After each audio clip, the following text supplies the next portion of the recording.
I better get used to. Hello, and welcome back to At the Elephants. I'm your host, Rob Morris, and I am terribly excited to have you listening to this today. I got Matt Cowart on the show. I'm really excited about that. We had a really great conversation back in November when he was here working on Unlimited, the Steven Schwartz review, which was incredible, and I had an amazing time seeing that show. They really put together something spectacular.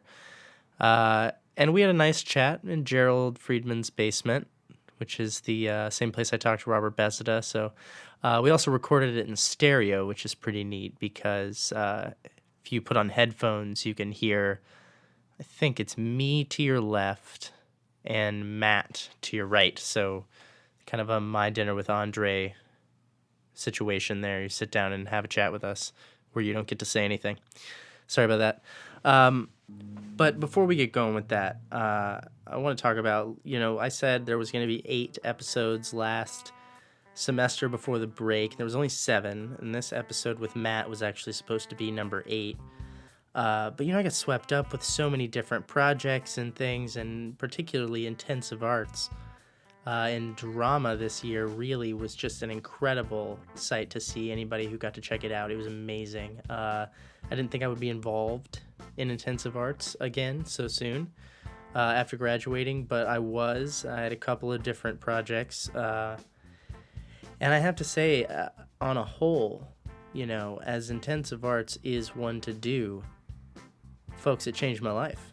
Absolutely, in I think the best of ways, in ways that are still working themselves out and developing into new things. I got a lot of different projects going on this semester that I'm really excited about. I'm going to tell you more about them as we move along, but I'll go ahead and shout it out. I am doing a very large production of Seussical Jr. in High Point, at the Piedmont School with about 65 kids.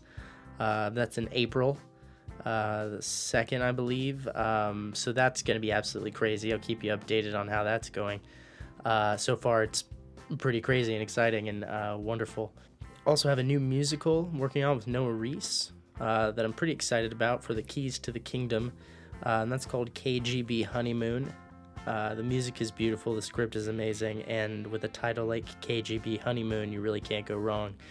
That's going to be a few weeks into March. Again, I'll keep you updated on that. We'll probably have an episode where we talk about it a little bit. And then I also have a surprise coming way down the pipes in May. A project I'm working on with Jasmine Stiefel. She and I are putting together a one-woman show by Jessica Dickey called The Amish Project, which I'm incredibly excited about.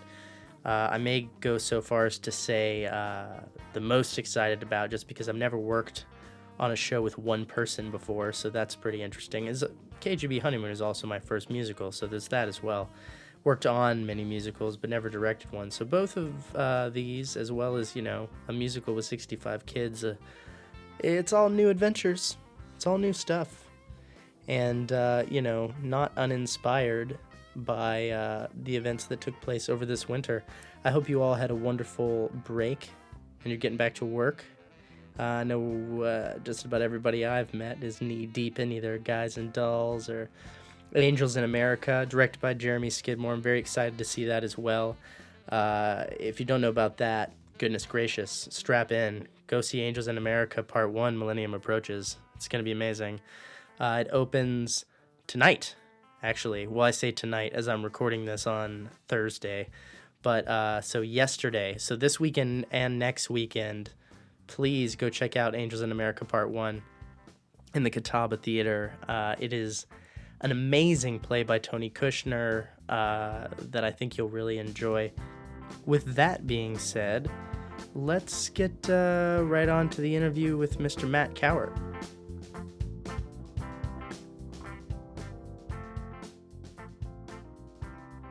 Where are you from, Matt Cowart? I'm from Montgomery, Alabama. I was born and raised there. Spent the first 18 years there until I came to Winston. Wow. Did you come right out of high school? You went straight to... I did, yeah. I went to a K through 12 private school there. So All the way through? All the way through, Wow. yeah. There were like 40 of us that started and graduated And together. you didn't go to grad school, so you went to 2 schools Yes. your whole life. Yes. Wow. Yeah. That's a kind of specific experience, I think. Yeah, it was kind of wild. I mean, it was a small graduating class. 82 people, I think, was what we graduated from high school. And then obviously School of the Arts. It Yeah. was like 20 of us. Yeah. So I never had like the giant When you're in the directing program, so how many of you were there really? 4. Right. Yeah, me too. yeah, Yeah, exactly. Yeah. So I never had like the giant experience of either a high school or a college campus. Do you think that's had any kind of like effect on you specifically that you noted? No, I mean, Does that alter your perspective on the growing up in the grand scheme? I mean, you talk to people about what it means to grow up probably pretty often in your work. yeah, Right? yeah. Do you find that your perspective on that is different because you just went to the one school in Alabama? I've honestly never thought about it. I mean, maybe. I mean, I feel more connected to those experiences than maybe most people do because I had the same friends for, from K to 12. Maybe- I love that I grew up in a small town. I love that I went to a small school. I think it made it easier to grow up. Yeah. I think I didn't have to grow up as quickly. I think that it was not like in a bad way, but it was a very kind of sheltered upbringing. Right. And then obviously at School of the Arts, it's like you are forced to confront yourself for the first time in your life, and you have to do a lot of growing up very quickly. And I came here as a boy, and I left feeling like a man. Wow. I didn't know my head from my ass when I got to this school. Definitely. Because I grew up in Alabama. Right. I had never really experienced anything. Right. And not that I like lived in a shack and fed goats. And it was wild because when I like got home after my first year of college, a lot of my dad's family, which is from Alabama, felt betrayed that I sounded different. Oh. They thought that I was like, they took it personally, like I was trying to distance myself from them. And I was like, no, this is just what I'm learning to do to be better at what I want to do. Right. But they were insulted Wow. and thought that I was like trying to turn myself into a Yankee. How long did that last? It's still there a little, Really? to be honest. For some people, it's yeah, just like still like, I'm not as close with that part of the family since I've left for school. he And- lives in New York City now. I mean, kind of, yeah. Gotcha. It's wild. But that is an interesting deal. But that didn't happen with your immediate family. No. My parents, I say this very, very lovingly, but it's like they are a brood of ducks and they gave birth to a puppy. And they're like, oh, it's a puppy. Sure. The puppy doesn't belong with us. The puppy has to leave. And they love me because I'm a puppy, but I am Right. definitely the oddball, Sure. which they cherish. But there were no illusions that I was going to, take over the family business Right. and, become a businessman Right. and like What's settle the down in family the business? South. My dad owns a foam company. Please tell me more about your dad's foam company, Matt. Yeah. He literally makes it's for boats and like This is churches. like jackpot in the interview subject matter, by the way. Yeah, good, Your good. dad's foam company is going to be hard to beat. Go on. Yeah. No, he cuts foam and sells it to churches and to boat companies so that they can like have cushy things for people to sit on in their boats and churches. That's kind of a specific double market. It's a very and there are other Churches things. and boats are the but- main two Well, pulls. in the South, there are a lot You know what? of churches, and, And in people got Montgomery. to sit. Yeah. And Too terribly far from the water there, are you? no, Gotcha. a lot of boats, a lot of lakes, a lot of ocean. So those are kind of the two big markets. And Wow. and there was no chance that I was gonna be selling foam to churches and to boats. Maddie's not a foam cutter. Let's be honest. Yeah. I feel like it's the modern Southern equivalent of like me not taking over the cotton ranch. Yeah. or the coal mine. Yes. For sure. Yeah. He likes it. I mean, he likes being his own boss. Right. Which I really complain relate. about that. I really relate to. Sure. I like being my own boss. Right. I would never be content to be settled down there. And what about your mom? She is an interior designer, and she lives in Florida now. My dad lives in Florida too. My two sisters are Lindsay and Molly, and Molly is 6 years younger. You know, my parents tell a story where, you know, I prayed to Jesus for a sister. I wanted a sister so badly. And then she was born and she came home from the hospital. And after about a week, I said, can we take her back? Because I thought she was lame. I thought she wasn't like doing anything. When you were 6. When I was 6, yeah. And when I was 18, I had come home from college on Thanksgiving break. And my parents took me out to lunch. And they were like, Matt, we have to tell you something. And I was like, sure, what great. And they were like, you have another sister that you don't know about. You have a secret sister. That's how they put it? I mean, I think that's how I've put it in my head now. It's very interesting who that term originates from. Yeah. Sure. So, and they're like, tomorrow we're going to drive down about 45 you're like minutes 18, to Dothan. 19? I was 18. We're going to drive down to Dothan, Alabama, and you're going to meet her. And so drove down to Dothan, and I met my other sister, Lindsay, who is a year younger than me to the day. We have the same birthday, and that I had never met until I was 17.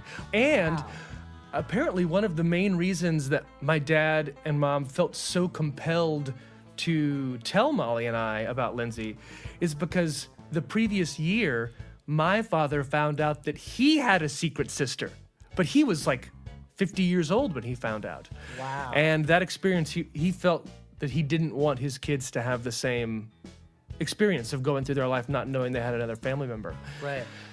And so now, I mean, the three of us are like thick as thieves. We're all very Wow. close. And, you know, Lindsay is as much a part of our family as me and Molly are. And my mom is just the most incredible and loving person and really has adopted Lindsay as her own daughter. And Kathy, that's Lindsay's mom. Right. We like have Christmas together. We're all Wow. we're one very odd, dysfunctional, happy family. So one place your whole life, but certainly not nuclear. No. Well, it wasn't until I left for college that I kind of realized that life wasn't nuclear and perfect. You know, it has like a strange way of happening around that time, does it not? yeah.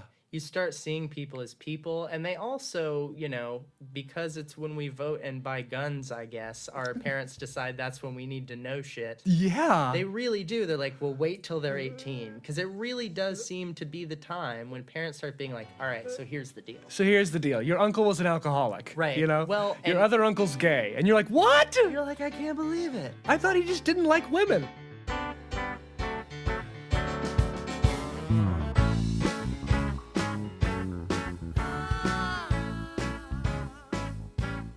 Yeah, I got into school. I was actually waitlisted. Oh, really? Yeah, I was on the wait list. And Robert Bessida called me on my birthday and was like, Your birthday is a very special day for you, is it not? apparently, yeah. And told me that I had got in if I wanted to go. And I didn't even When is ask. your birthday? May 13th. Gotcha. So very late. I had Yeah. already accepted to another school. Where were you going to go? University of Alabama. I was going to stay in the South. Gotcha. So, you know, Robert Bessida kind of changed the course of my life. Wow. And I don't Add mean you to that. the list. Yeah, I don't mean that flippantly. I mean, No, really. I'm with you. He. Same. And so I told him yes on the phone without asking my parents, and you know, was here in the fall. And yeah, I was started as an actor, and kind of towards the end of my second year, I realized I just wasn't enjoying it anymore. You know, I was in like musicals since I was in the 4th grade, because my K through 12, the high school did musicals, and They cast within the they entire cast within school. the entire school. And so They did all school musicals every year. yes, basically. So, you know, when Wow. it was like I did Oliver and Oklahoma and Sound of Music and Right. Guys and Dolls. But I had no idea what acting really was. Right. For me, it was just singing and dancing, which I really enjoyed. And then I got here and quickly understood, like, oh, it's all these other things, which are wonderful, but things that I no longer enjoyed about it. And so at the end of our second year, we were doing Moliere's, and Sconey was directing our Moliere, and we were doing Don Juan, and I was Don Juan's servant, which is kind of, the play revolves around Don Juan and his servant. And the way all the scenes worked is I would kind of set up the scene and be like, Don Juan's about to woo this girl. Oh, watch out. And then I would go kind of wait in the corner, and then the scene would play out, and he would like get the girl or he wouldn't. And then I would come back out and be like, oh, Matt Don Juan always gets the girl. Right. And so a lot of my rehearsal time was just sitting and watching my classmates work. And I remember very specifically watching Jerzy Gwiazdowski and Bridget Regan do this scene together. And in my brain, just in such a horrible, judgmental fashion, just pick it apart. Right. And list all the 100 things they were doing wrong. And then after the scene, Sconey said one thing that fixed all of the 100 things. And I became obsessed with that. I became fixated and fascinated by that kind of understanding and ability to reshape the direction of a scene and the play by a fundamental understanding of both the craft and the play and the actors, and how those three things, if you know your shit well enough, can all come together. With such an economy of words. Yes. And so that's when I really realized what directing was in that moment with Sconey. And from then on, I've never looked back. I have zero desire to ever be on the stage. Isn't it crazy how that happens? Yeah. Like, you're totally enthralled by this gift that you feel like you've found, and you're like, man, this is the thing. And then it isn't. You know, like I felt the exact same way. And I knew that before I got to school in a weird way. But even when I got to school and I found myself really enjoying my acting classes and loving doing that work, the thought of like doing it like for my life just sounds terrible. like a fucking nightmare. Yes. It sounds like a really bad nightmare. And I love actors, and it's, obviously Me my too. whole life and your whole life, but it's like They're my to dearest be friends. to be one is, And I I have would- so much respect for that courage, and I would God. never, ever trade places with them, ever. No. And you know what? Neither would they. Yeah, which is works good. out. Yeah, that's for the best. Yeah. It was a you ask Gerald thing, or it was a Gerald asks you thing. It's usually one or the other, yeah? It was a me ask Gerald thing, and at first we sat down together, and he asked why I was asking, because he was like, if you're worried about being cut, we're not going to cut you. You're doing great in the acting program. You could be an actor. And I was like, I know, I don't think I want to anymore. And he was like, all right, well, let's talk about things. And so we had this 2-hour conversation where he talked to me about dance, like what I knew of ballet and modern dance and what my opinions were. And I didn't know a lot, but just from being at school, I had seen some things, and so I Right. knew a little. And those are kind of that's his rundown. Yeah. Then he talked to me about classical music and opera. And again, I didn't know a lot, but I knew some stuff. I knew what I didn't like. I knew what I liked. We talked about visual art.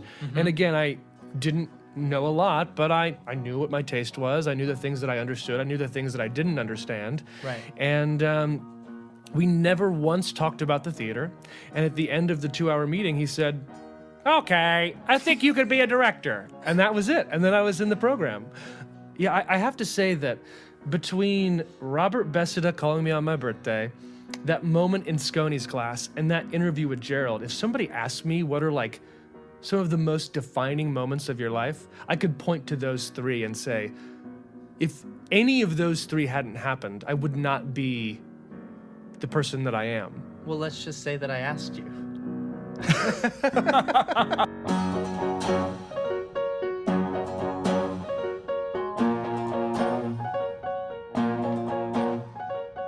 Well, it's the thing of, you spend the first like 25, 30, 35, 40 years of your life becoming something. Right. And at some point, you become. You have to be it. You have to be it. Yeah. And I am the most interested in people who are always becoming, who Yeah. continue to find out more about themselves and reinvent themselves and are Right. investigating. And I don't mean this in a bad way, but a lot of the people that I went to high school with have become. Yeah. You know, they're married, they have kids, they have a steady Right. job. You know what I mean? Like, they may be already divorced, you know, Yeah. they have already become what they wanted with their life. And the way that they are growing is through their family and through that. But Right. for the most part, they've stopped, Yeah. and they're who they're going to be. Yeah. And that's not a bad thing. Yeah. But I feel That, like I think, is an important lesson, is that it is not a bad thing. Because for people who are always concerned with growth, I think it can be easy to demonize other people who don't make that choice to constantly grow, which is totally Sure. unfair. No, I totally agree. I just Yeah. think that we have chosen a life that is about that kind of constant question, Pursuit, journey, yeah. and pursuit.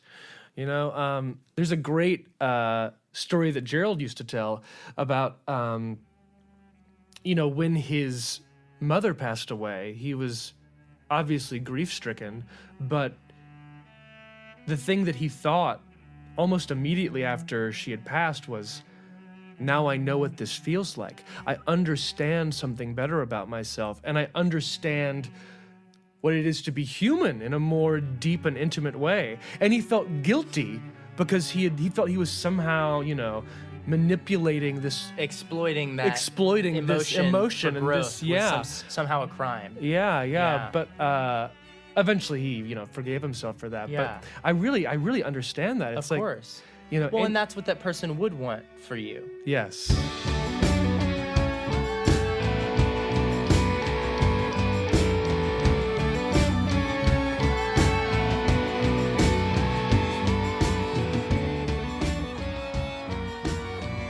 I'm a big fan of how that interview worked out for a number of reasons. First of all, I had a great chat with a great friend.